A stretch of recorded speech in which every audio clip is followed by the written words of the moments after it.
Thank you for joining us for the Parsha discussion for this week.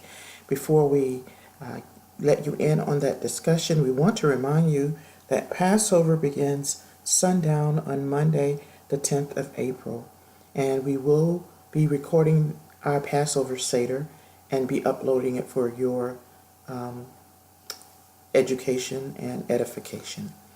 Now we join the discussion for this week of the Parsha for Tisa, when you take, from Exodus 30th chapter 11th verse to the 34th chapter to the 35th verse. But now we join in testing. The Parsha for this week is Tisa, and that's when you take. וידבר אדוני אל משה לאמור, כי תעשה את ראש בני ישראל לפקדיהם, ונחני איש כפר מכשול לאדוני בפקוד אותם, ולא יהיה להם נף בפקוד אותם. The Lord spoke to Moses, saying, when you take a census of the Israelite people according to their enrollment, each shall pay the Lord a ransom for himself on being enrolled, that no plague may come upon them through their being enrolled. Psalm 1. Blessed is the man who does not walk in the counsel of the ungodly, nor stand in the paths of sinners, nor sit in the seat of the scoffers. But his delight is in the law of the Lord, and in his law he meditates day and night.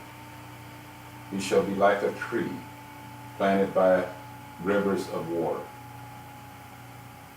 that brings forth its fruit in its seasons, whose leaf also shall not wither, and whatever he does shall prosper.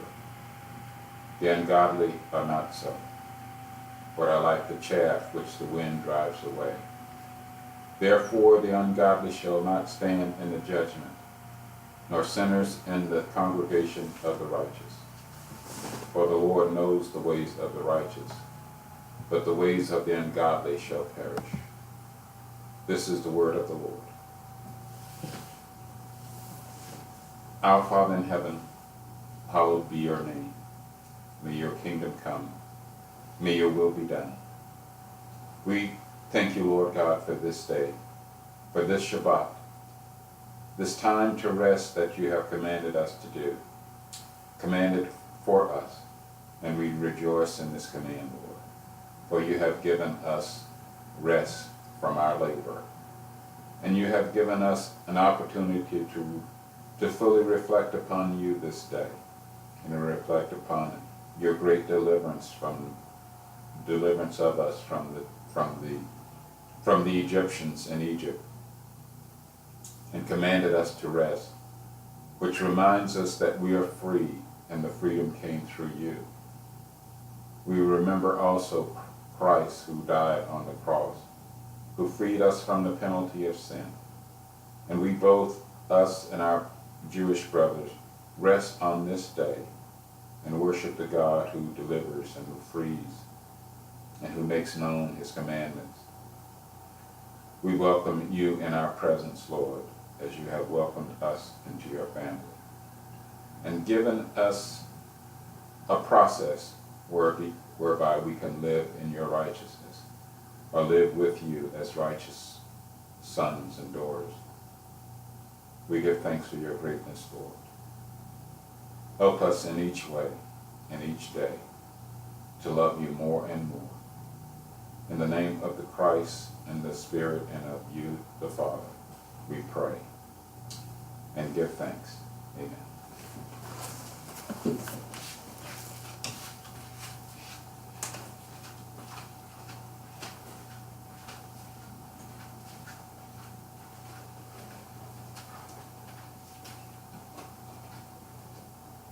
Baruch atah Adonai Eloheinu melech haolam, Hamotzi Lechem means heart. Blessed art thou, Lord our God, King of the universe, who gives us bread from the earth.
Baruch atah Adonai Eloheinu melech haolam, Berei pri hagafen.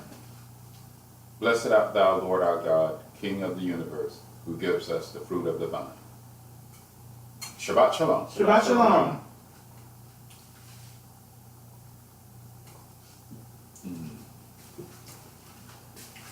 Shabbat shalom. Shabbat shalom. Shabbat, Shabbat, Shabbat, Shabbat shalom. Shabbat shalom. Shabbat shalom. Shabbat, Shabbat, Shabbat, Shabbat shalom. Shabbat, Shabbat, Shabbat, Shabbat shalom. Shabbat, Shabbat, Shabbat, Shabbat shalom. Shabbat shalom. Shabbat shalom. Shabbat, Shabbat, Shabbat, Shabbat shalom. Shabbat shalom, everybody. Shabbat shalom. Shabbat shalom. Wonderful Shabbat. I think we're going to have an interesting discussion tonight because the story of the golden calf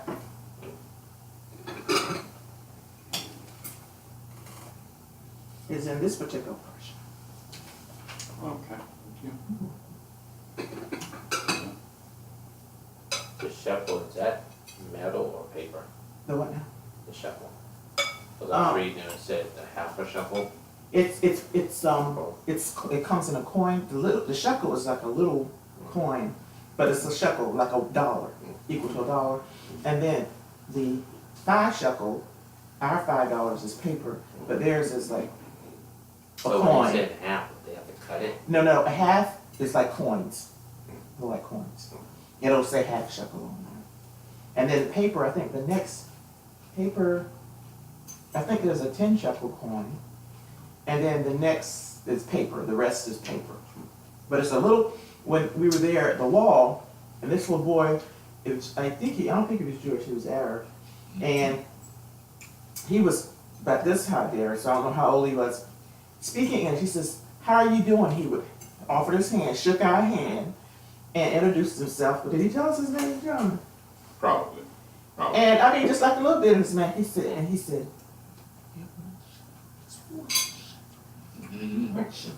did we end up giving him a shekel? I think we did one time. Gave him a shekel, and it looked like his mom had made him a little pouch berry, fit under his arm. He would take the little shekel and So put it he in was his going around and he go to the next person. He wasn't just big. He said, "My name is, how you doing? What's your name? How you doing?" And he was getting those shekels, a little old teeny coin. And he was getting them. I mean, whoever schooled him good. He was a cute little old thing. "How you doing? My name is such and such. My name is such and such." Okay, while you're taking of your first course, you were saying You said something? the golden calf is chapter 32? It's, hold on a minute, I'll tell you, the golden calf is in chapter Not getting this. 32, yes. Isn't it? So, but we begin We began in Exodus 30, chapter 30, but verse 11 we start.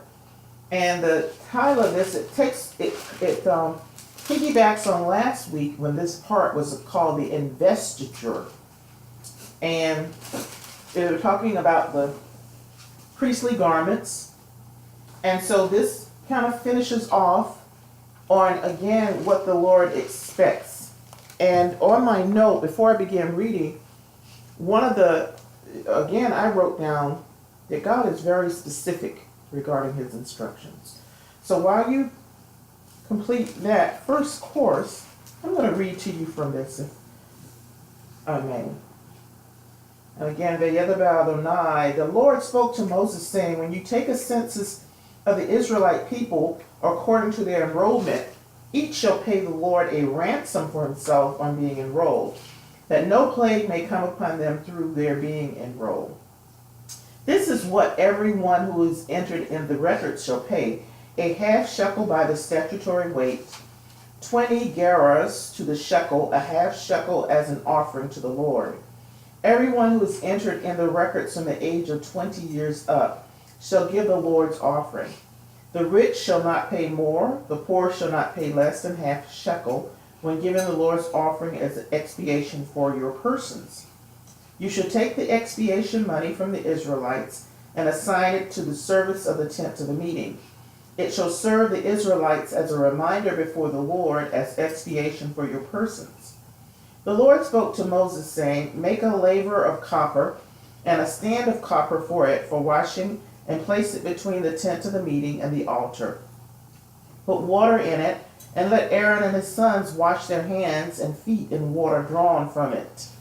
When they enter the tent of the meeting, they shall wash with water, that they may not die, or when they approach the altar to serve, to turn into smoke an offering by fire to the Lord, they shall wash their hands and feet, that they may not die.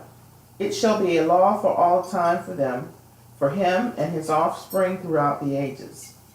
The Lord spoke to Moses, saying, next take choice spices, 500 weight of solidified myrrh, half as much, 250 of fragrant cinnamon, 250 of aromatic cane, 500 by the sanctuary weight of cassia, and a hin of olive oil. Make of this a sacred anointing oil, a compound of ingredients expertly blended, to serve as sacred anointing oil. With it, anoint the tent of the meeting, the ark of the pact, the table and all its utensils, the lampstand and all its fittings, the altar of incense, the altar of burnt offering and all its utensils, and the laver and its stand. Thus you shall consecrate them so that they may be most holy. Whatever touches them shall be consecrated. You shall also anoint Aaron and his sons, consecrating them to serve me as priests. And speak to the Israelite people as follows: this shall be an anointing oil sacred to me throughout the ages. It must not be rubbed on any person's body. You must not make anything like it in the same proportions. It is sacred to be held sacred by you. Whoever compounds it like or puts any of it on a layman shall be cut off from his kin. And the Lord said to Moses, take the herbs, stactate, onyx, and galbanum, these herbs together with pure frankincense, that there be an equal part of each, and make them into incense, a compound of expertly blended, refined, pure, sacred. Beat some of it into powder, and put some before the pact in the tent of the meeting, where I will meet with you. It shall be most holy to you. But when you make this incense, you must not make any in the same proportion for yourselves. It shall be held by you sacred to the Lord. Whoever makes any like it, to smell of it, shall be cut off from his kin. The Lord spoke to Moses, saying, see, I have singled out by name Bezalel, son of Uri, son of Hur, of the tribe of Judah. I have endowed him with a divine spirit of skill, ability, and knowledge in every kind of craft, to make designs for work in gold, silver, and copper, to cut stones for setting and to carve wood, to work in every kind of craft. Moreover, I have assigned to him Oholiab, son of Ahishamach, of the tribe of Dan. And I have also granted skill to all who are skillful, that they may make everything that I have commanded you. The tent of the meeting, the ark for the pack, the cover upon it, and all the furnishings of the tent, the table and its utensils, the pure lampstand and all its fittings, and the altar of incense, the altar of burnt offering and all its utensils, and the laver and its stand, the service vestments, the sacral vestments of Aaron, the priest, and the vestments of his sons for their service as priests, as well as the anointing oil and the aromatic incense for the sanctuary. Just as I have commanded you, they shall do. And the Lord spoke to Moses, saying, Speak to the Israelite people and say, Nevertheless, you must keep my Sabbaths, for this is a sign between me and you throughout the ages, that you may know that I, the Lord, have consecrated you. You shall keep the Sabbath, for it is holy for you. He who profanes it, it shall be put to death. Whoever does work on the seventh day, whoever does work on it, that the person shall be cut off from among his kin. 6 days may work be done, but on the seventh day there shall be a Sabbath of complete rest, holy to the Lord. Whoever does work on the Sabbath day shall be put to death. The Israelite people shall keep the Sabbath, observing the Sabbath throughout the ages as a covenant for all time. It shall be a sign for all time between me and the people of Israel. For in 6 days the Lord made heaven and earth, and on the seventh day he ceased from work and was refreshed. When he finished speaking with him on Mount Sinai, he gave Moses the 2 tablets of the pact, stone tablets inscribed with the finger of God. As I was reading, I just thought of something, and I don't know if I should bring it up now. Yeah, you may forget later. Yeah, that's true. While I was reading this part about the Sabbath, when after he tells Moses about all the things that are to be in the tent of the meeting and everything, and he's very specific. And he said that these things are holy. And he says you're not to make, when they compound the oil, they're not to compound it for anything else, for personal use, because it's holy. These things are very, very holy. And then he segues into the Sabbath, that the Sabbath too is holy. And that, it just gave me a new understanding that, again, besides this being a day that God rested, it is a holy day. It is sacred. And so we must treat it as sacred. Just as the Lord was asking Moses to treat all of these implements as sacred, even the anointing oil is sacred if you used it for some other purpose besides what was happening in the tent of the meeting. You could die, you could be cut off. So I don't think, in my opinion, after reading this, and I'm saying he's talking about all these sacred things, and then he again reiterates about the Sabbath, that it is, and he surely says it is sacred, it is holy for you, because he says who profanes it shall be put to death. So that put a new spin on the Sabbath for me, in terms of how God views it and how he expects us to react to it, because again he's talking about no work shall be done. No work should be done because it is a holy day. And the way it's not just an ordinary day. It's not a day where you do ordinary things. You don't do the usual things. Like John always talks about that when Israel was slaves, they could not observe a Sabbath. But now that they are not slaves anymore, they don't have to do the customary thing for all 7 days. On the seventh day, they can deviate.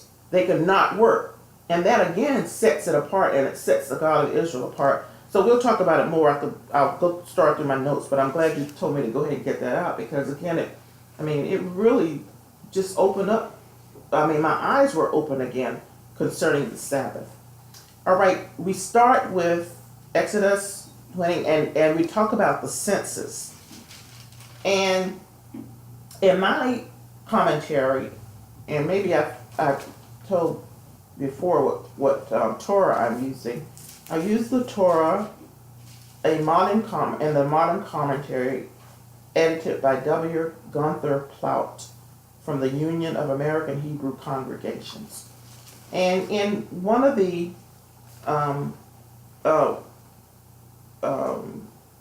explanations of the census, because I always wondered about the census, because when I think David took the census when God didn't tell him to take the census, and God reacted very strongly. Matter of fact, God gave him 3 things that he was going to do to him because he did that, and neither one of them were very pleasant. And so here it is. But in my commentary, and it made a lot of sense. It says the counting of the census was considered a privilege to belong to God. So when you were counted as part of the census, it wasn't just counting numbers. It was saying you belong to God. So it was, in essence, I'll use the like putting a mark on you. So just like, we have a census in the U.S. and they're counting people, and it means that you're part of the United States, I guess. But this is more serious.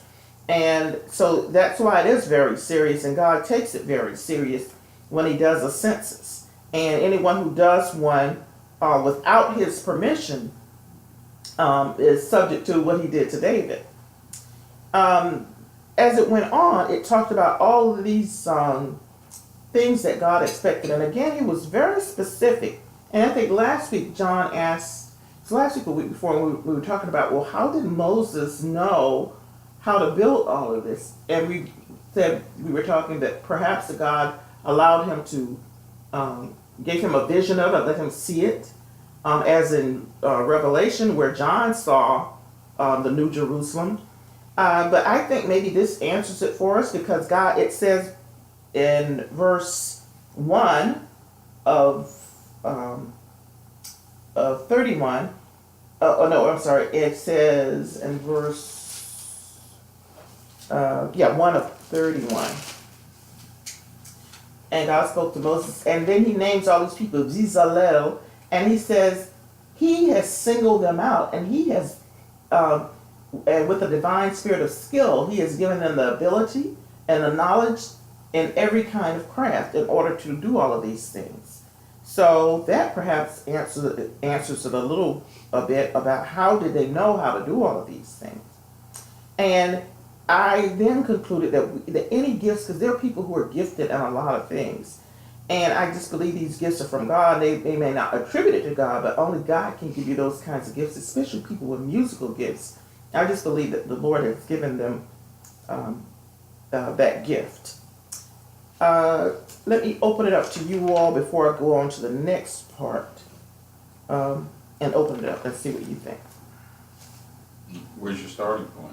I started at 30:11, and then I kind of stopped talking right here in 31,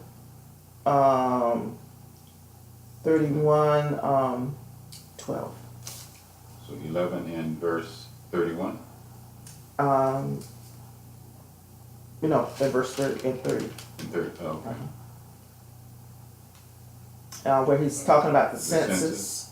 Oh, okay. And the different offerings. Barry, you asked about the shekels, and I'm sure probably a shekel was a weight, considered a weight of metal shekel, but in modern Israel it's called what's maybe the equivalent of $1 is called a shekel. But I'm sure they were dealing probably with weights, because shekel is, and I should know what shekel means in Hebrew, and I've forgotten. Then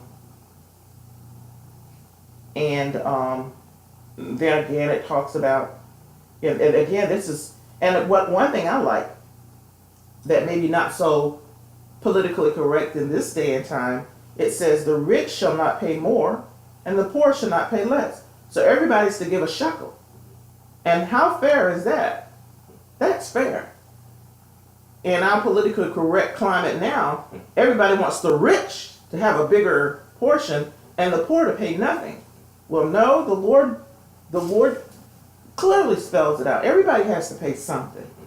Everybody has to pay something.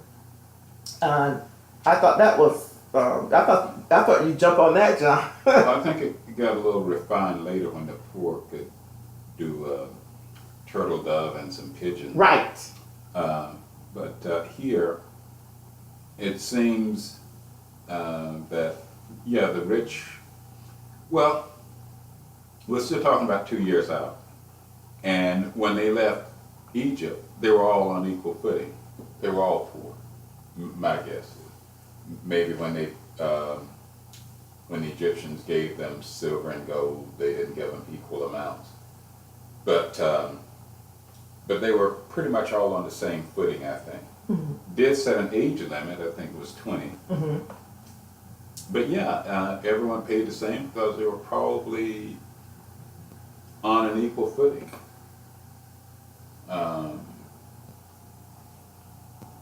You would think it would be harder for some to pay than others, but yes, not in God's eyes. We're all equal in God's eyes. Mm-hmm. So we all pay the same. They were all out there in the wilderness. Not sure what businesses they would have had for one to become more prosperous than another. But they were pretty much on an equal footing, and being on an equal footing, then you all pay the same. Obviously, somebody's going to have a little bit more than others. Well, the Torah says, and I'm sure it's talking toward the future also, because again, it's using the word the rich, and I'm hoping that the translation here is correct. I didn't check on the rich shall not pay more, and the poor shall not pay less than a half a shekel.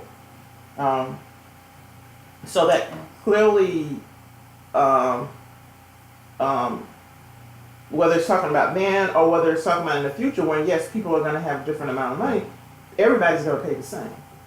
You're going to have to pay something. For the rich, maybe a half a shekel is going to be nothing.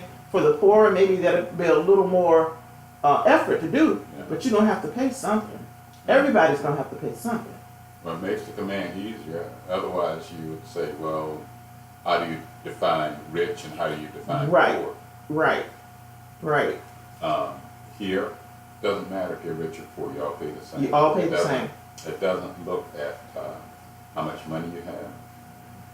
It looks at who you are. It looks at the person, not the person's wealth. So maybe that's part of being saved, because the rich are not saved any more than the poor. Right. So when God saves the person, not the person of wealth, so the person of wealth doesn't have to do as much to get saved as a poor person, and vice versa. So here I think it looks at the person and not at the person's finance. Mm-hmm. Since Christ, for salvation, he looks at the individuals and not the individual circumstance. Mm-hmm. We all have hard lives. Some people have easier lives than others. So, but Christ saves us all the same. Maybe it points to that type of how salvation looks at an individual, and that's at the individual and not the individual's circumstance. Well, as you were talking, the one parable I remember in the New Testament, it talks about the widow's mite. Yes. Where the rich people they put in, maybe it's alluding to this, maybe they just put in their half a shekel. Maybe they put in half a shekel, or maybe let's say they put in a whole shekel. And here is this widow. I'm sure the mite is less than a shekel, but that's all she had. But she put it in anyway. And then Yeshua says, because of her sacrifice and her heart and she had basically put in more than all the rich people, because she gave all that she had. She gave 100%. She gave 100. She didn't nitpick and say, well, I don't have it. She gave it. She gave that mite that she had. So, and maybe this is alluding to this also, that, and again, nothing's free. There's no free lunch. Our salvation costs God everything. Okay. And so, why shouldn't we why can't we give a half a shekel when the salvation? Well, I think the point you made, I think Jesus translated giving as to the giving of yourself, Mm-hmm. where she gave all of herself and the others just gave part. So I think it may still be in a part of the individual giving. She gave all she had. Yes. They only, I mean, she gave 100%. She didn't have anything else, Right. but she gave it. The others only gave a part. On that part. And then probably that part they were probably grudging. Yeah, probably. And they, Perhaps not. They probably wasn't, I don't know, like saving. It's almost like trying to teach. I don't know, it's like teaching them how to save, mm-hmm. to give. And manage, Exactly. manage what you're giving. Don't go out and just, like nowadays, they just, people get their check, they go out and blow it. Right. But you have to be good stewards of your, Exactly. With the expectation. instead of Yes. just blowing it. Yes. Mhm. Because you know. People saying they don't want to give because if they give it, ain't gonna have nothing for next week. Right. Right. Well, that points up obligations. Yeah, now, are we obligated to God for anything? Obligation may not be the right word, but yeah, we do have obligation, responsibility towards God. We have to treat Him in a certain way, and we treat Him with the most valuable resource we have, so to speak, and that's the money we make. And I like that very too, that again God is teaching them something, because I'm sure, like he's telling them, I'm sure he didn't say you got to pay it immediately. Maybe it's going to be a year from now. Yeah. You're obligated to pay me half a shekel. Now you're right. Be good stewards of We, what you have. exactly. Are you gonna Don't waste it. exactly? You're gonna use your money so that you'll have a shekel to give, or will you just be continually blowing it and blowing it and blowing it until all of a sudden you need to have a shekel and you don't have? And that's a good point. And I'm sure that God we know is just that He's not gonna tell you today, I need a half a shekel this afternoon. He's laying this out. You're obligated to pay this half a shekel, and so you need to plan for it. It's basically. Yeah, actually, yeah, there's no time frame on it. Mm-hmm. Okay. And so they go on, and again we're talking about again God is being very specific about what He wants, and then we get, as I was saying before, we get to the part where God says, and He's talking about all these things to consecrate them so that they're holy, that they're set apart, that they're not used for everyday things. It's just like for the Shabbat I'm no expert on the Jewish community, but I know that a lot of, for instance, I'll pick the most extreme, for Passover, they don't use in Orthodox homes, and maybe other homes too, they don't use the regular dishes that they use every day of the year for Passover. And it's a good reason for not doing it, because a lot of people, Special day. yes, it's special, and you don't want to get the chametz, the leaven on anything. I mean, that from your dishes from every day may have a leaven on it, and so you don't want to mix that into Passover, because you're not supposed to eat anything with leaven on it. You're supposed to eat matzah and not regular bread. So again, that is a consecration. That's a setting apart, and they go to great lengths not to use everyday dishes. Matter of fact, if you have to use everyday dishes, it's the way they kosher them. One of the ways is they use boiling water. I mean, and then like before Passover, and I'll do that. That's mainly when I clean my oven. I'll clean my oven, and when you clean the oven, it uses fire, and fire just burns everything up. So, but again, you're doing it in order to set it apart, to consecrate it. And so God is telling them all these things He wants done to consecrate it. And then He gets to the part in chapter 31 where He says, and the Lord spoke to Moses, saying, speak to the Israelite people and say, nevertheless, Now, my commentary took great pains to translate this for you.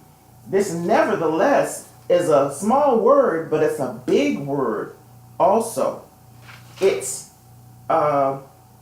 in Hebrew it's ach. I pronounced that right. Nevertheless is ach. It's but, or however, above all is what they're translating it as also, or especially. When God is saying, nevertheless, you must keep my Sabbaths, for this is a sign between me and you throughout the ages. And then he tells it, he spells it out. The seventh day Sabbath, and you're not to do any work because the seventh day is holy and it's consecrated. And then he names the other Sabbath also. So I thought that was a crescendo to this whole thing where God is laying out all this stuff all these things for the tent of the meeting that are to be set aside and holy. And then he just kind of inserts the Sabbath in here again. And then before that he uses this word, moreover, nevertheless, observe my Sabbaths, for it's a sign between me and you. And the Sabbath day is a day of rest, and it's holy, and it's set aside. Your comments? Well, it's being repeated numerous times, and I guess when something is repeated numerous times, it notes some significance and something that should be practiced and honored and respected.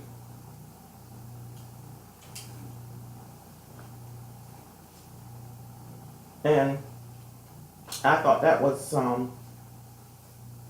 anyway. Well, they're in the process of building the temple. Maybe just also remind them, yeah, the building the temple is important. It's significant. It has great meaning and interpretation. It foreshadows a lot of things. But even so, you still got to rest on the seventh day. And that again, it goes back to what you always say when you pray, that when we're not slaves anymore, because slaves have to do what their master says, and in Egypt, I'm quite sure they were working 7 days a week, 24 hours a day.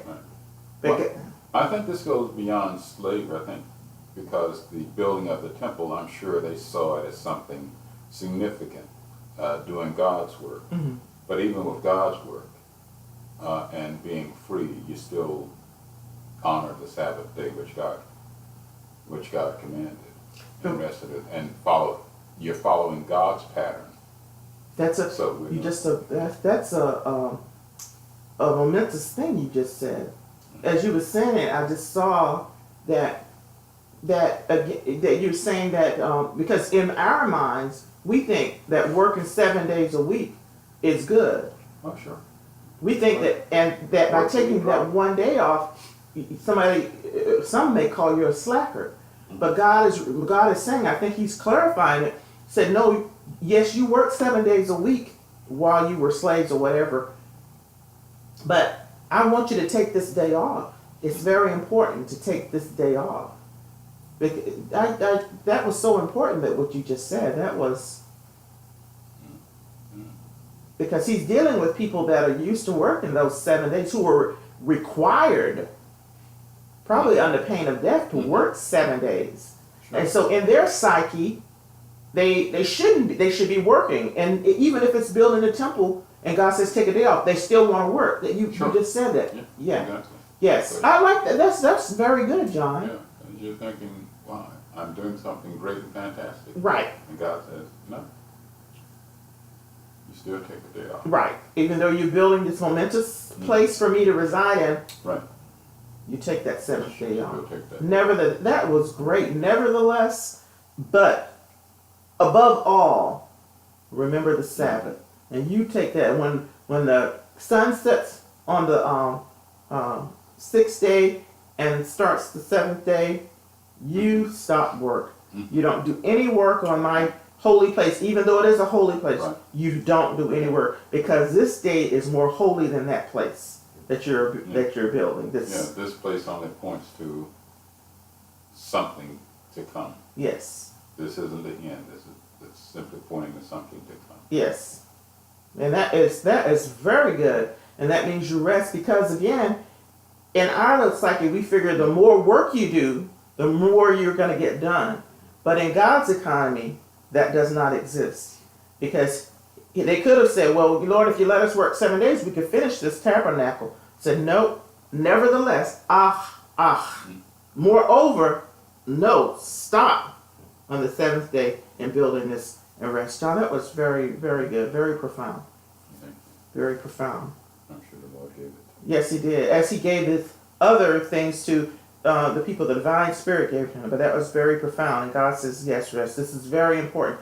And we are to take note of this because if it was important enough for God to tell this to the Israelites, it's important enough for us to observe it too. We may not understand all the nuances and everything, but we need to, again, stop what we're doing.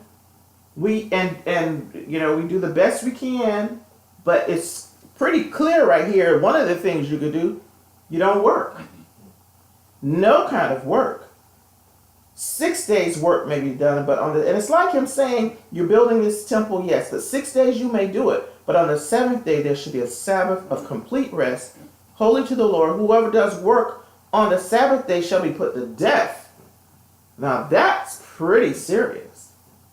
So I would stop and do what the Lord says.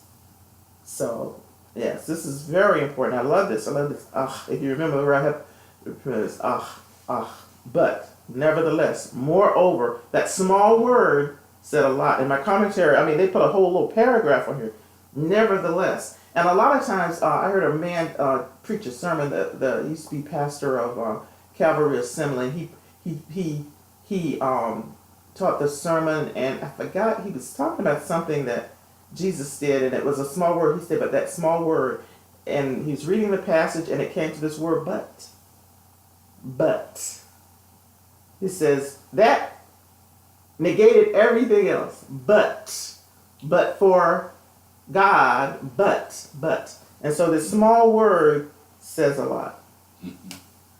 All right, and then this part finishes with Moses being given the 2 tablets of the pact, inscribed with what? The finger of God. Imagine that. God's very finger.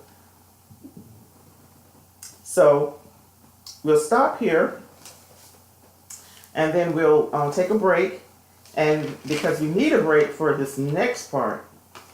I know you're going to have a lot to say about this next part, which is some of the commentaries I read were talking about that they still don't know what happened with the golden calf. You really don't know just what happened. After such a momentous exit that God takes them out from slavery, 400 some years of slavery, and then and you wonder, and most people, I think, I just say, I believe we would have done the same thing too. You say, I wouldn't have done that. We would have done it too. We would have done it too. God just doesn't seem to do enough for us sometimes. And that's what I believe it is. God can do the most miraculous thing it is, and we're always looking beyond it to something more miraculous. And you missed the really miraculous. God just delivered them from Egypt. And then I think they just, looking for, and then I know I'm getting ahead of it probably, and then to make something with your own hands and then call it God. That's what I can't, well, we would do it too. So anyway, we'll take a break and then look on.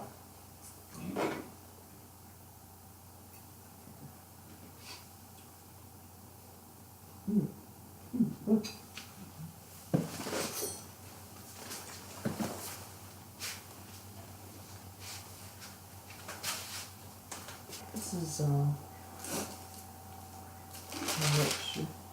okay, well, this is quite a bit of reading. So I'm going to just read all the way through because we go from, we continue on. Let me make sure I start right. We start at the golden calf, and then there's another part, and it's called A New Covenant, the Nature of God. And I'll just see how I feel when I get to the end of the golden calf. I think I'll stop then, and then we'll discuss it, and then we'll get to the new covenant, and we'll do that separate. I think that's probably the best way to do it. Yes, I think that's the best way. Okay, so where are you finishing up? V'yereh ha'am ki eshish, and the people saw that Moses was so long in coming down from the mountain. And the people gathered together against Aaron and said to him, "Come, make us a god who shall go before us. For that man Moses, who brought us from the land of Egypt, we do not know what has happened to him." And Aaron said to them, "Take off the gold rings that are on the ears of your wives, your sons, and your daughters, and bring them to me."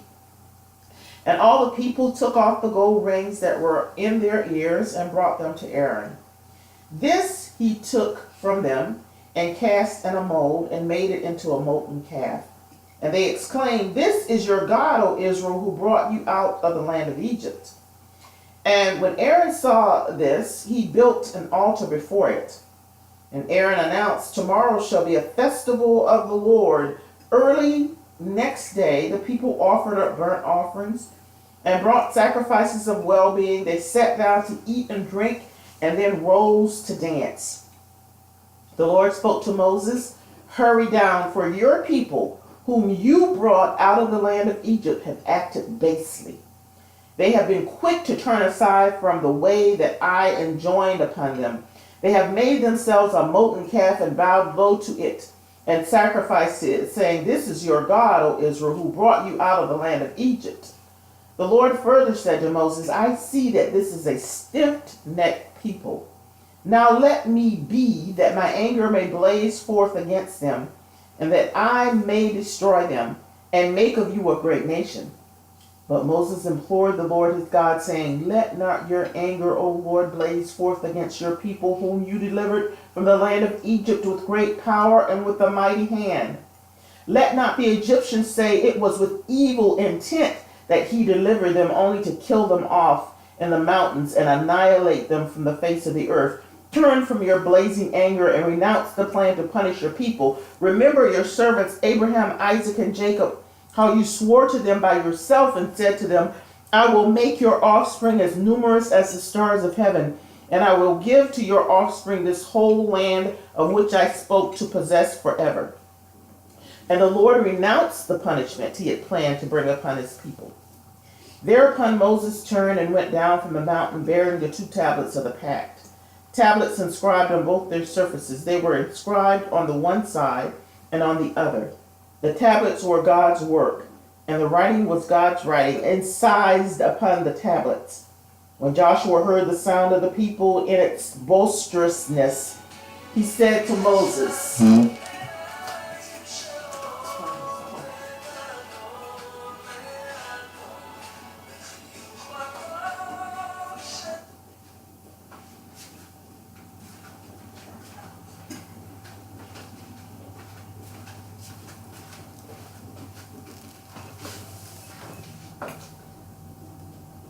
When Joshua heard the sound of the people in its boisterousness, he said to Moses, there is a cry of war in the camp. But he answered, it is not the sound of the tune of triumph or the sound of the tune of defeat. It is the sound of a song that I hear. As soon as Moses came near the camp and saw the calf and the dancing, he became enraged, and he hurled the tablets from his hands and shattered them at the foot of the mountain. He took the calf that they had made and burnt it. They ground it to powder and strewed it upon the water, and so made the Israelites drink it. Moses said to Aaron, "What did this people do to you that you have brought such a great sin upon them?" Aaron said, "Let not my Lord be enraged. You know that this people is bent on evil. They said to me, make us a god to lead us.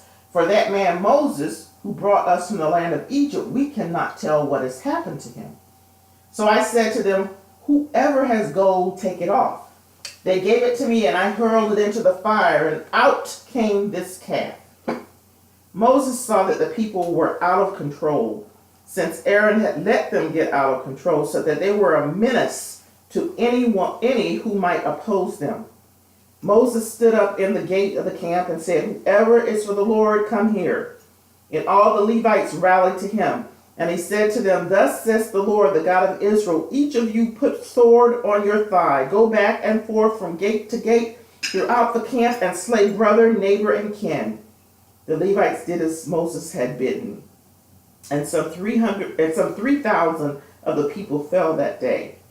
And Moses said, "Dedicate yourselves to the Lord this day, for each of you has been against son and brother, that he may bestow a blessing upon you." The next day Moses said to the people, "You have been guilty of a great sin. Yet I will now go up to the Lord. Perhaps I may win forgiveness for your sin." Moses went back to the Lord and said, "Alas, this people is guilty of a great sin, and making for themselves a god of gold. Now if you will forgive their sin, well and good. But if not, erase me from the record which you have written." But the Lord said to Moses, "He who has sinned against me, him only will I erase from my record. Go now, lead the people where I told you. See, my angel shall go before you. But when I make an accounting, I will bring them to account for their sin." Then the Lord sent a plague upon the people for what they did with the calf that Aaron made. Then the Lord said to Moses, "Set out from here, you and the people that you have brought up from the land of Egypt, to the land of which I swore to Abraham, Isaac, and Jacob, saying, to your offspring will I give it. And I will send an angel before you, and I will drive out the Canaanites, the Amorites, the Hittites, the Perizzites, the Hivites, and the Jebusites, a land flowing with milk and honey. But I will not go in your midst, since you are a stiff-necked people, lest I destroy you on the way." When the people heard this harsh word, they went into mourning, and none put on his finery. The Lord said to Moses, "Say to the Israelite people, you are a stiff-necked people. If I were to go in your midst for one moment, I would destroy you. Now then, leave off your finery, and I will consider what to do to you." So the Israelites remained stripped of their finery from Mount Horeb on. Very sad and very momentous at the same time of what happened with this golden calf. On my note, I put down dissension. Dissension. And it says the men took the rings from their wives and their sons and their daughters. Now, what this made me think of was in the Garden of Eden. In the Garden of Eden, the snake, Hasatan, Satan, approached Eve first. And Eve ate of the fruit first. And here, I put in my note, in the garden, the woman ate first in the garden, but it appears here that the men initiated this sinful act. They didn't need any coaxing from women. They decided to do this evil thing. So, again, that's one note that I made. And another thing that initially comes out at me in verse 6, and I'm going to read it again. And again, this is a constant theme we see. Early next day, the people offered up burnt offerings and brought sacrifices of well-being. And what do? They're making a covenant. So what did they do? Sit down and eat. They sat down to eat and drink. And then they rose to dance, and the Hebrew word is lesachek. Lesachek. chek. But in my commentary, and it refers back to, and this is, well, first let me tell you, my commentary, they said that lesachek, the way it's used here, is a euphemism for what? What do you think? They're doing the most debased thing possible. They're worshiping a God, not the God of Abraham, Isaac, and Jacob. Those other gods, what do they require? Nakedness, and sex. This is a euphemism for sexual orgies. And so my commentary sends me over to Genesis 21:9. And I've never read this before, never put them together. It said, this is the same verb when Sarah saw Ishmael, it said, playing with Isaac. Oh yeah. That the commentary said that it was not a playing, it was something sexual. Oh. That again, it's the same verb, and again, you know how they have euphemisms in the Bible. A lot of times when you do see them playing, and I wish I knew the word, when they'll use sporting or whatever, and I think that's the same word. It is something sexual. Yeah. So that when Ishmael was playing with Isaac, that it wasn't a big brother playing with a little brother. So again, here we have this, and it's this orgy going on, and one of the commentaries asked on the Shabbat table page talk from the Hebrew Christians. One of the questions was, why do you think that Moses threw down the tablets when he knew what was going on? Because God told him, your people are doing this. But Moses, when he goes down and sees them doing what they're doing, he throws the tablets down. In my thinking, if they are indeed having these sexual orgies, and I don't think it's sexual orgies with, I think it's the most debased thing that they could be doing. Remember, they're worshiping an idol. So the most debased thing that they could be doing, it could be men with men, women with men, whatever, that when Moses saw that, and they were just doing it, that was it. He wanted to let them know that he was frustrated. Yes. Frustrated, beyond frustration, that they were doing this nasty stuff when God has made them holy, made them a holy people, brought them out of Egypt, wants to be their God, and they degenerate into some of the nastiest thing that they could do. So, that's why, yes, first, beyond frustration, if you imagine if you just spent time with the God of the universe, someone who's so pure and holy, and you come back and you see this nastiness going on, that would drive you to drink, or it drove Moses to throw those tablets down. It's also some part telling him, this is my anger, just imagine what Exactly.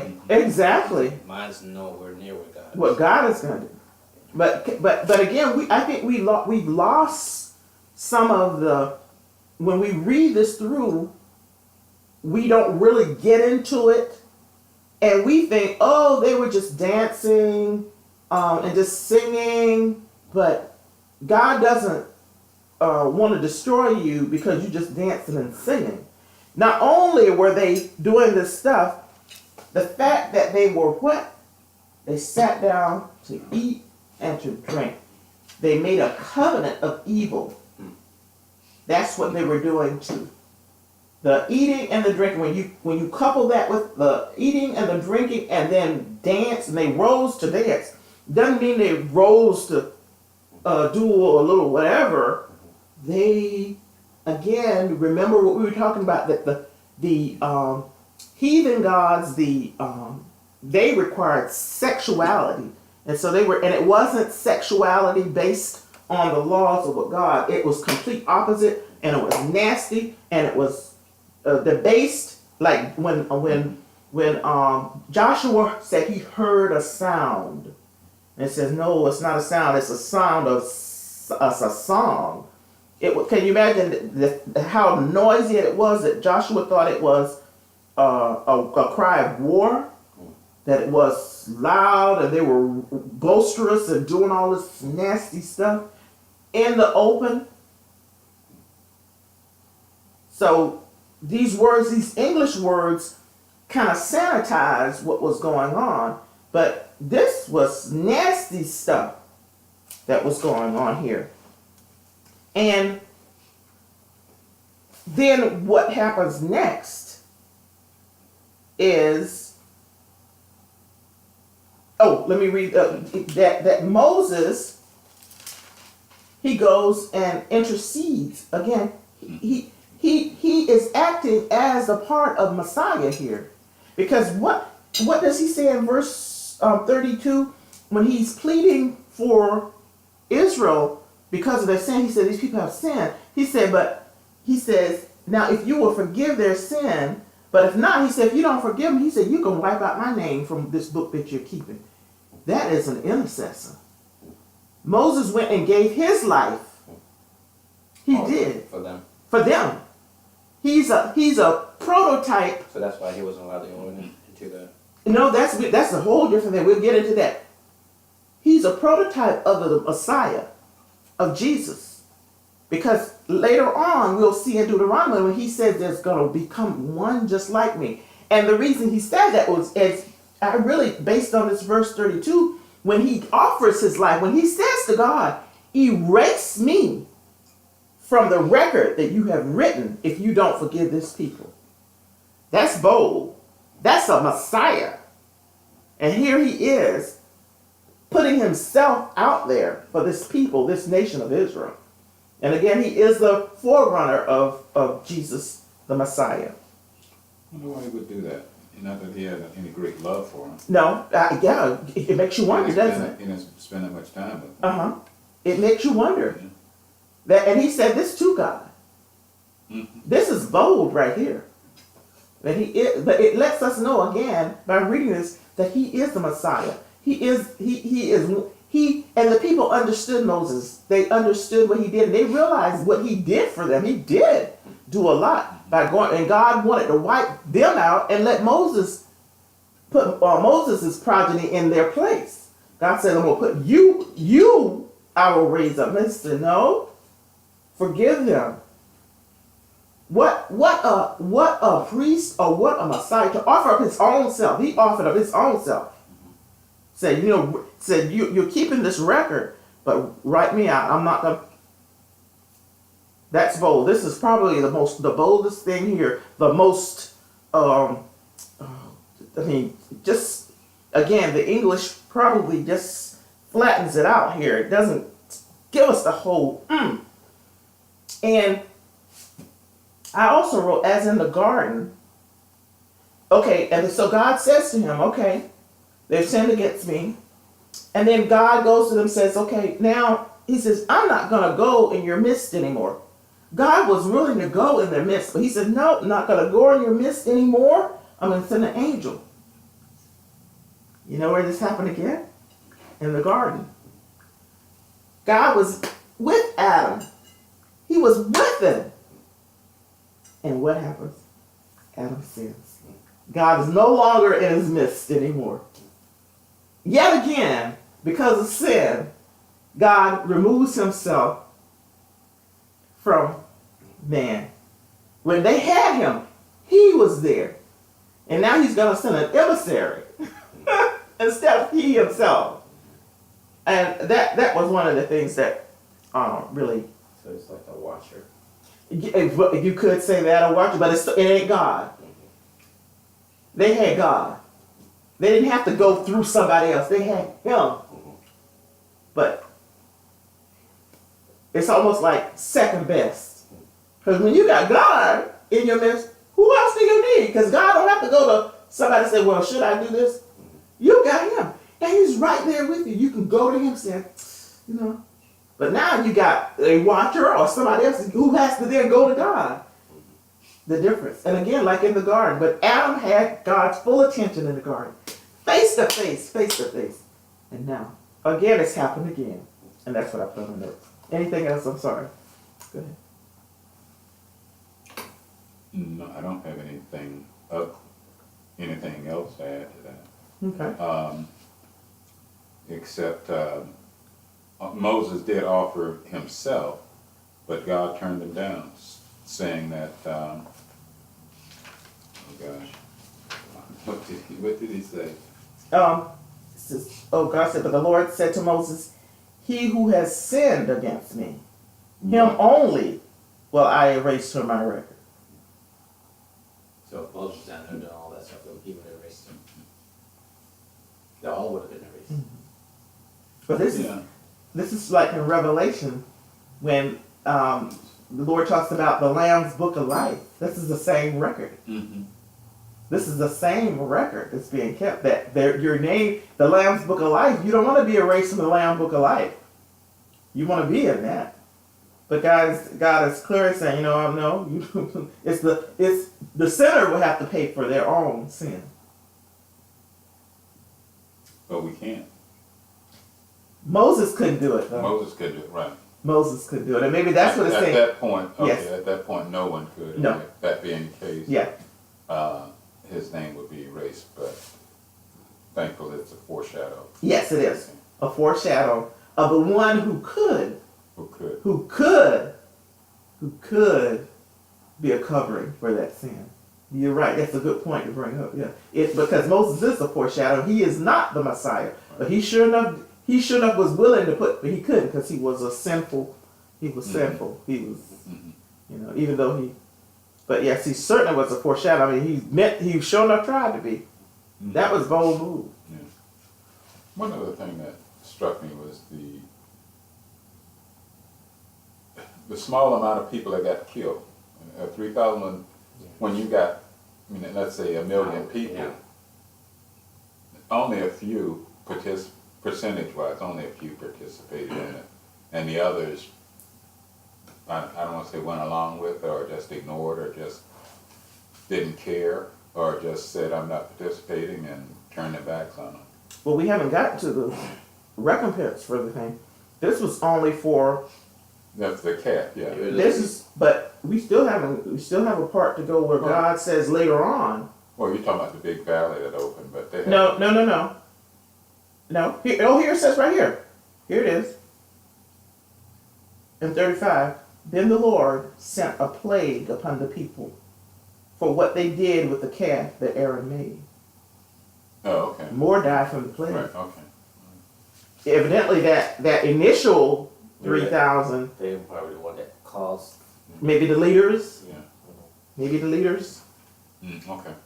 But God ain't through with it. Yeah. Maybe it was the leaders, the one who. The ones who were rebellious.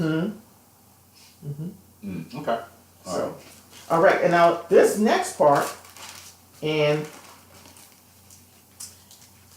it's called a new covenant. The nature of God. I found that intriguing. Very intriguing. And, well, this is, okay. Let me put down my notes here and then read, because this is not that. It's from 7:30, Exodus 33:7 to 34:35.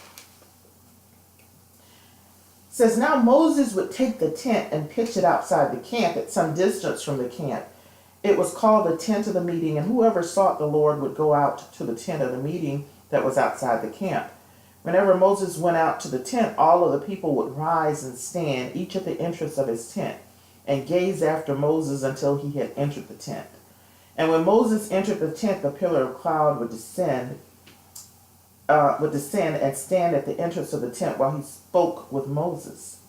When all of the people saw the pillar of cloud poised at the entrance of the tent, all the people would rise and bow low, each at the entrance of his tent. The Lord would speak to Moses face to face, as one man speaks to another, and he would then return to the camp.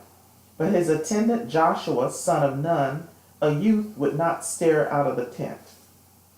Moses said to the Lord, see, you say to me, lead this people forward, but you have not made known to me whom you will send with me. Further, you have said, I have singled you out by name, and you have indeed gained my favor.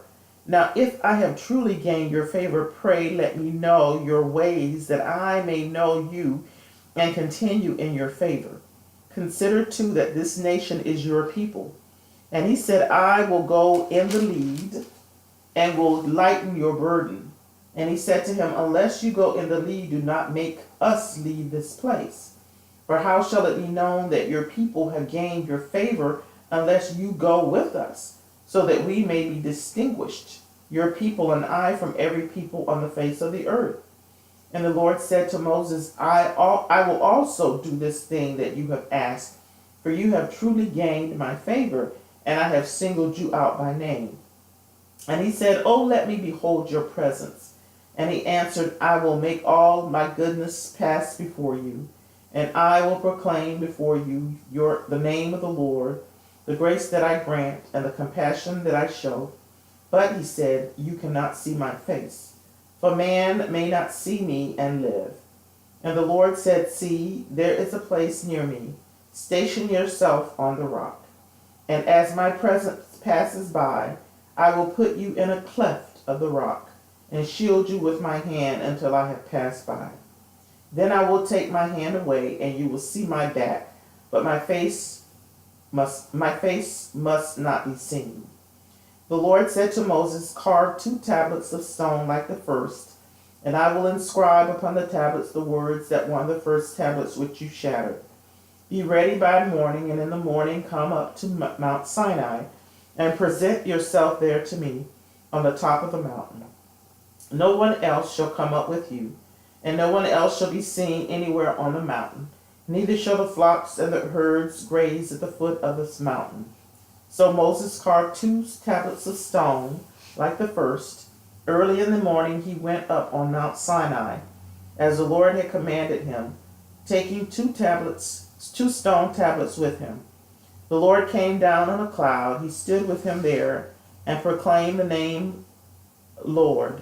The Lord passed before him and proclaimed, the Lord, a God compassionate and gracious, slow to anger, abounding in kindness and faithfulness, extending kindness to the 1,000th generation, forgiving iniquity, transgression, and sin, yet he does not remit all punishment, but visits the iniquities of fathers upon children, and children's children upon the 3rd and 4th generations.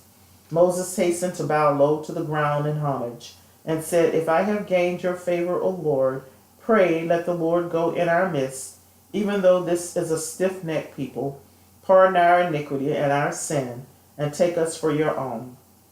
He said, I hereby make a covenant, but for all your people I will work such wonders as have not been wrought on all the earth or any nation, or all the people who are with you, and shall see how awesome are the Lord's deeds, which I will perform for you. Mark well what I command you this day. I will drive out before you the Amorites, the Canaanites, the Hittites, the Perizzites, the Hivites, and the Jebusites. Beware of making a covenant with the inhabitants of the land against which you are advancing, lest they be a snare in your midst. No, you must tear down their altars, smash their pillars, cut down their sacred posts, for you must not worship any other God, because the Lord, whose name is an impassioned God. You must not make a covenant with the inhabitants of the land, for they will lust after their gods, and sacrifice to their gods, and invite you, and you will eat of their sacrifices. And when you take wives from among their daughters for your sons, their daughters will lust after their gods, and will cause your sons to lust after their gods. You shall not make molten gods for yourselves. You shall observe the feast of unleavened bread, eating unleavened bread for 7 days, as I have commanded you, at the set time of the month of Abib. For in the month of Abib you went forth from Egypt. Every first issue of the womb is mine, from all your livestock that drop a male as firstling, whether cattle or sheep. But the firstling of an ass you shall redeem with a sheep. If you do not redeem it, you must break its neck. You must redeem every firstborn among your sons. None shall appear before me empty-handed. 6 days you shall work, but on the seventh day you shall cease from your labor. You shall cease from the labor even at plowing time and harvest time. You shall observe the feast of weeks, of the first fruits of the wheat harvest, and the feast of ingathering at the turn of the year. 3 times a year all your males shall appear before the sovereign Lord, the God of Israel, and I will drive out nations from your path and enlarge your territory. No one will covet your land when you go up to appear before the Lord your God 3 times a year. You shall not offer the blood of my sacrifice with anything leavened, and the sacrifice of the feast of Passover shall not be left lying until morning. The choice first fruits of your soil you shall bring to the house of the Lord your God. You shall not boil a kid in its mother's milk. And the Lord said to Moses, write down these commandments, for in accordance with these commandments I make a covenant with you and with Israel. And he was there with the Lord 40 days and 40 nights, and he ate no bread and drank no water. And he wrote down on the tablets the terms of the covenant, the 10 commandments. So Moses came down from Mount Sinai, and as Moses came down from the mountain bearing the 2 tablets of the pact, Moses was not aware that the skin of his face was radiant, since he had spoken with him.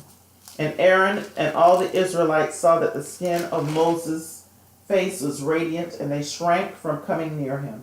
But Moses called to them, and Aaron and all the chieftains in the assembly returned to him. And Moses spoke to them.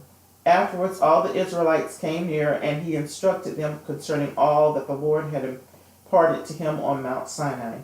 And when Moses is finished speaking with them, he put a veil over his face. Whenever Moses went in before the Lord to speak with him, he would leave the veil off until he came out. And when he came out and told the Israelites that he had been commanded, what he had been commanded, the Israelites would see how radiant the skin of Moses' face was. Moses would then put the veil back over his face until he went in to speak with him. One of my first notes is what Moses said. Now, if I have truly gained favor in verse 13, pray let me know your ways, that I may know you and continue in your favor. And again, I think this follows the theme of pagan gods usually don't let the people know what they require. It's always like a guessing game. But here Moses is bold enough to ask God, what do you require? So that we may do it and continue in your favor. Pagan gods don't. There's always something else. But here, Moses is interceding, asking God to definitely tell him. And I believe God has been faithful in doing that, because he's very specific in what he wanted in the tabernacle and everything. He's been very specific. And again, I wrote down,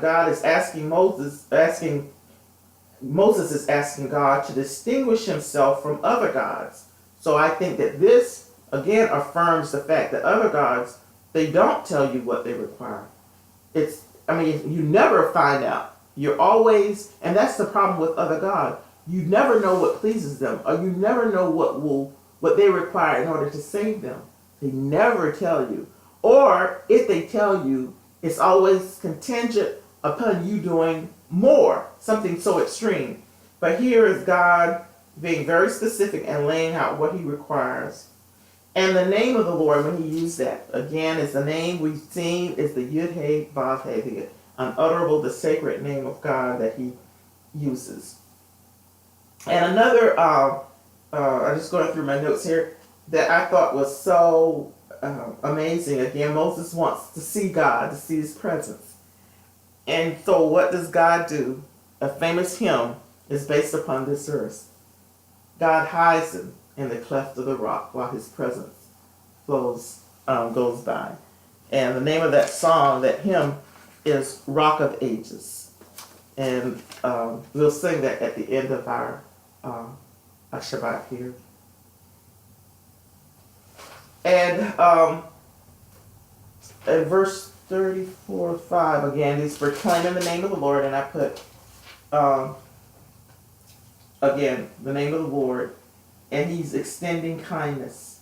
he says who he is.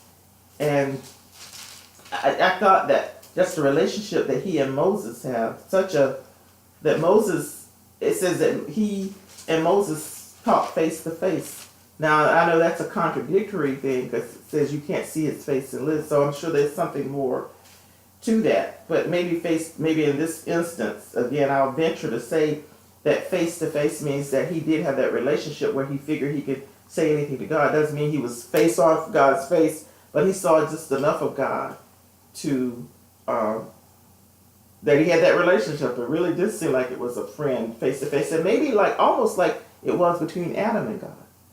Maybe it's that relationship, but definitely a very close relationship, and that something of the divine was imparted to Moses when he left God, because it said his face was so radiant. And can you imagine? You can't be in God's presence and some of it not rub off on you. It's probably so much. I mean, it was. Oh, I'm sure it was. If people were afraid to approach him, it must have been just really. Because Moses was more closer than Adam. Because Adam didn't. But it didn't say that. But I think Adam was closer because it appears that Adam. I mean, God was there. How come his face didn't? Maybe, I don't know. I didn't say that his face was like that, but I just think Adam, because that was in a pure state. That was before the fall, so it had to be a pure. It may have been normal though, because Yes. he also talked to Eve as well, and they both shone, so it may have been normal for their face to glow like that. So it wasn't something unusual. No, it wasn't anything unusual. And then too, before the fall, when there is no sin, that's a Because close they were pure relationship. before Moses was. Exactly. Yeah. Mm-hmm. But here's Moses. Something happened. The fact that just to be in God's presence like that, and that's rubbing off. And it's a song, in His presence. That's where it's a Paul Wilbur sings a song about being in His presence, and he wants to go in the presence of the Lord. But something happens to you, and John can tell you what I'm talking about. John was in the presence of the Lord, and something happened. I don't know if in the presence of the Lord, it's just a mystical experience, I think, and I wouldn't call it the presence of God. You were in the presence enough that afterwards there was a change. Before you couldn't move, you couldn't feed yourself, and after you were in the presence of the Lord, the next day you were feeding yourself. So He must have imparted something to you that you were able to do the next day what you couldn't do the day before. Well, I don't know of any conversations taking place. It was just a change. Why do you need a conversation if the change could take place without a I conversation? guess it does. You didn't need to talk because whatever he imparted to you without words. Words are nothing. Just like we're reading these words, sometimes they stand in the way of you truly realizing what's going on. Just that to realize how far we've come, how far we have not come, how far we've descended. We descended as the Israelites did when they came out and made the golden calf. That's going on right now. But the words kind of keep us from seeing that. We just look at it as they dance. Well, they were just dancing. They were doing something so against God. So yes. Well, time has probably changed the meaning somewhat. If centuries ago, if they were to read it, and the translation has some effect on it too. But I'm sure if you read it in the Hebrew, you would know exactly what they were doing. Yes. So time softened the meaning somewhat. To our disadvantage, where we just don't see them.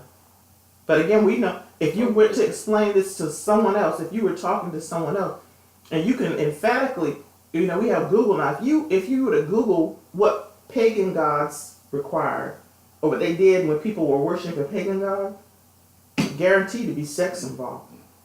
Sex and violence. Guaranteed. Any pagan god you mention, sex and violence is a part of it. But with the God of Abraham, Isaac, and Jacob, He didn't ask them to do all of that.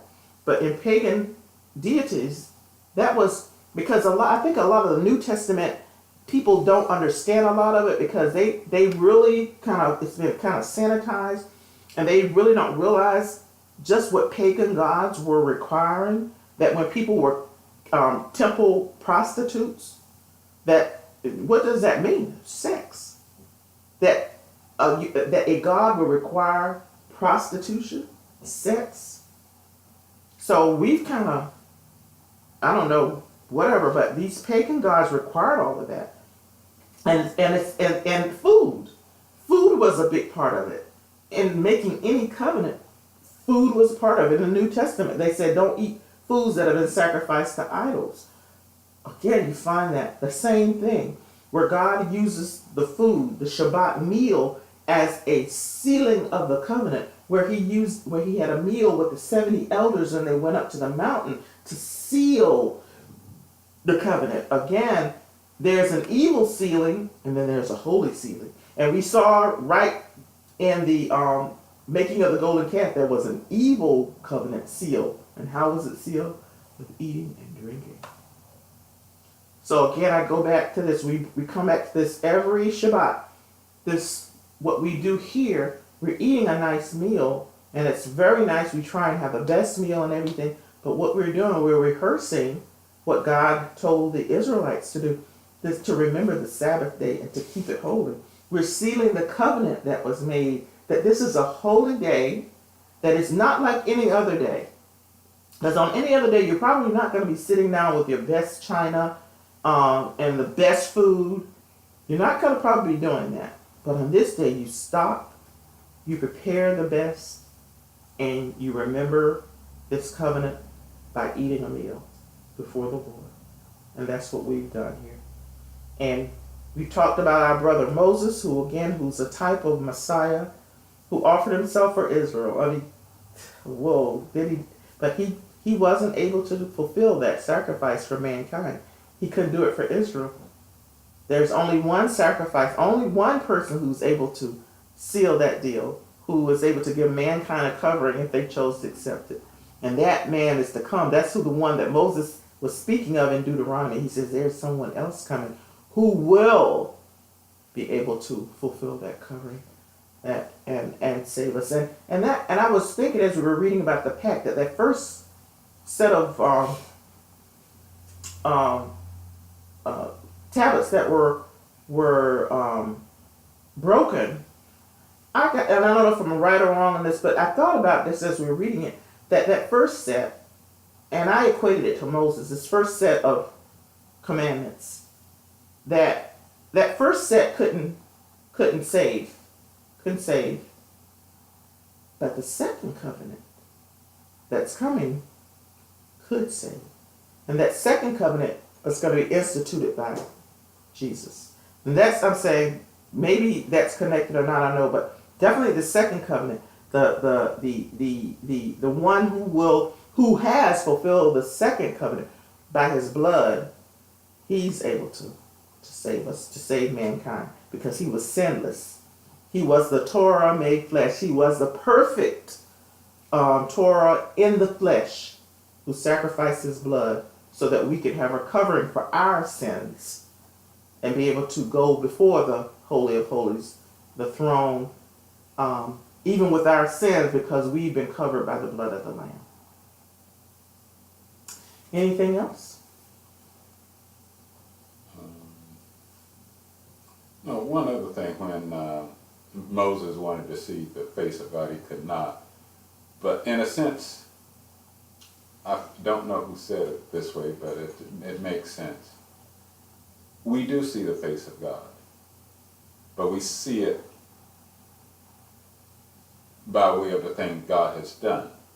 So when God passed by Moses and he saw his hinder parts, we see what he has done, and that's how we see the face of God. That we can't see any other way.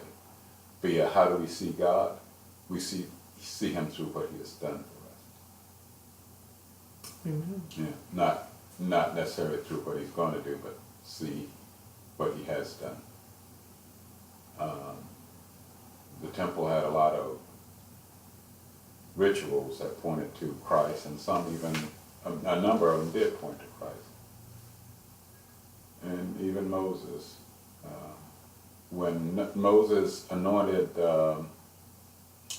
Aaron and his two sons, that was only done once. After that, I guess that was the anointing part. But they did wash themselves other times, but Moses wasn't involved with that. I forget what kind of washing that was called. It wasn't an anointing washing. It was a different kind of washing. The everyday washing of your hands and feet type thing. When Christ told his disciples, Peter, he didn't have to wash his whole, didn't need a bath, didn't have to wash his whole body, just wash his hands and feet was adequate because he had been washed. But he was the one all this points to. And I'm sure they didn't have an idea of what was going on. No. Just as we don't. Just pretty much. We have no idea on the part of people who've been raised in the church. This seems foreign to people who are brought up in the church to have a meal on Friday to observe the seventh-day Sabbath. It seems foreign. But this again points to his return because it's a rehearsal. It's a rehearsal dinner. Some commentary says it's a wedding rehearsal dinner. Because when he returns, he will marry us like he did with Israel. And have a meal to solidify the covenant. So we're rehearsing the meal because one day the bridegroom will be here with us during this meal. And he's here with us in spirit, but he will be here. He will come back for us and be with us, and we'll eat a meal to solidify the covenant, to solidify our marriage to him. And this is what this is. This is rehearsal on the seventh day, because it's been set aside. It's a holy day. It's been holy since God created the earth. This is not something new. It's holy. He set it apart. He knew that he would be using this day as a teaching tool from the very point of creation. And so we sit down here and we remember this covenant, this new covenant that's going to be instituted by our Lord and Savior. That he will return, and we're practicing for the wedding supper. Just like you practice, just before people get married, they practice before they get married. And they do eat. And they don't know probably why they have that tradition. But again, we're doing it on the seventh day when he said to rest, and we are practicing for that. Can you imagine when he does come back and we're with him, and I can't imagine it. And you think of all the questions now, say, I'm going to ask him this, I'm going to ask him, but just to be in his presence will be enough. And nothing else would matter. Said, Lord, whatever happened to us on this side, it won't even matter. It said he will wipe every tear away from our eyes. It won't matter. We won't even think about it. Right now, you could make a list, say, I'm going to ask Lord, why did this happen? Why did such and such do this, or this happen, or why didn't have it? It won't even matter. When he's in our presence, it won't matter. And so we rehearsing, Lord, right now, for when you're in our presence, that we will eat with you, eat a meal. Wonderful. I can imagine it's going to be a wonderful meal. It's going to be so, the courses and everything, but we will be in his presence. In his presence. Anything else? I'm done. Well, you have a copy of the song, Rock of Ages. And I thought it was just so appropriate. And I hope I can start it out a good tune. We're going to sing all 3 verses. If you can remember it, you probably remember. Once we start singing, you'll remember it. It was written by, it says Augustus M. Toplady. And he was born 1740 to 1778. And the music's by Thomas Hastings, born in 1784, died 1872. And they have here, I don't know if it used 2 Samuel and 22, 2-3. I'm not sure if it's... so anyway, we'll sing. This is the end of they sang a hymn and went out. The end of our Shabbat meal, but the beginning of the week. It's not the end, it's the beginning of our rehearsal dinner. Rock of Ages, clap Clap for me. Let me hide myself in thee. Let the water and the blood from the wounded side which flow be of sin the double cure. Save from wrath and make me pure. Not the labor of my hands can fulfill thy laws demand. Could my zeal most widely know, could my tears forever flow, all for sin could not atone. Thou must save and thou alone. Third verse. While I draw this fleeting breath, when mine eyes shall close in death, when I rise to worlds unknown, and behold thee on thy throne, Rock of Ages, clap for me. Let me hide myself in thee. Amen. Amen. And may he be pleased with what we have done tonight. Thank you for joining us for the Parsha for this week. And we look forward to being with you next week. Shavua Tov. Have a good week. Shabbat Shalom. And we look forward to you being with us for Parsha Vayachel and Pekudei. Shabbat Shalom.